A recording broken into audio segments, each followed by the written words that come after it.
Hello friends, வணக்கம். நம்ம இன்றைக்கி பார்க்க போகிறது நண்டு தொக்கு.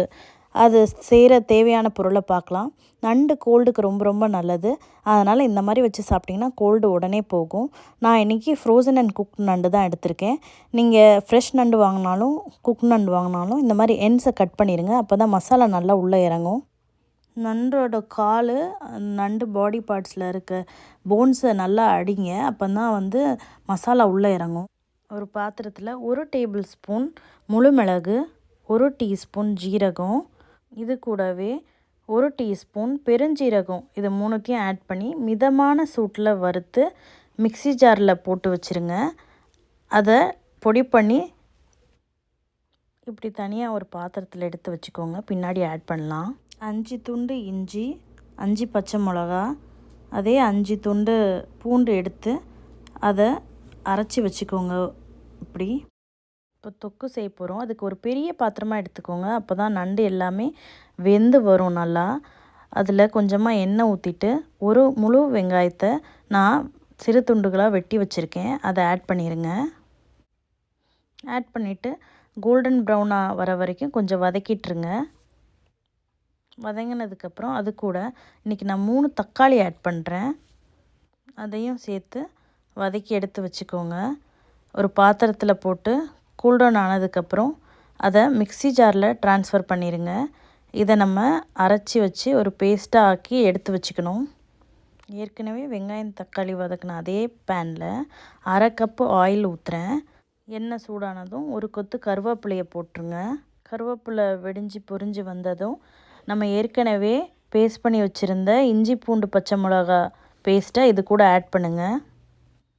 ஆட் பண்ணிவிட்டு அந்த இஞ்சி பூண்டோட பச்சை வாசனை போகிற வரைக்கும் நல்லா வதக்கிட்டுருங்க. வதங்கி நல்லா ப்ரௌன் கலர் ஆயிடுச்சு. இப்போ நம்ம ஏற்கனவே அரைச்சி வச்சுருந்த வெங்காயம் தக்காளி பேஸ்ட் அதை ஆட் பண்ணுறோம். அதையுமே கொஞ்ச நேரம் வதக்கிட்டுருங்க. வதங்கி எண்ணெய் பிரிஞ்சு வர நேரத்தில் 1 டீஸ்பூன் உப்பு ஆட் பண்ணுறேன். அது கூடவே 1/4 டீஸ்பூன் மஞ்சத்தூள் ஆட் பண்ணுங்கள். கூடவே நம்ம ஏற்கனவே வறுத்து பொடி பண்ணி வச்சுருந்த ஜீரகம், பெருஞ்சீரகம், முழு மிளகு பவுடரை ஆட் பண்ணுங்கள்.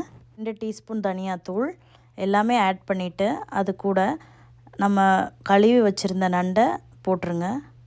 நல்லா பெரிய பாத்திரமாக எடுத்தால் தான் நண்டு ஈவனாக குக் ஆகும். இல்லைனா பாதி வெந்து பாதி வேகாமல் இருக்கும். 1 கப் தண்ணி ஆட் பண்ணிக்கோங்க. இந்த ஸ்டேஜில் மூடி வச்சுருங்க. நண்டு வேகட்டும். இப்போது கொஞ்சமாக நான் தேங்காய் பால் ஆட் பண்ணுறேன். தேங்காய் பால் இல்லைன்னா தேங்காவை கூட அரைச்சி அதில் போடலாம். நான் இன்றைக்கி 5லேருந்து 6 டீஸ்பூன் தேங்காய் பால் போட்டிருக்கேன். நீங்கள் எவ்வளோ தேவையோ அவ்வளோ யூஸ் பண்ணுங்கள். வேக வச்ச நண்டை போடுறதுக்கு முன்னாடியே நீங்கள் தேங்காய் பாலோ தேங்காவோ ஆட் பண்ணிங்கன்னா இன்னும் டேஸ்ட்டாக இருக்கும். நான் போடுறதுக்கு மறந்துட்டேன், அதனால தான் இப்போ போட்டேன்.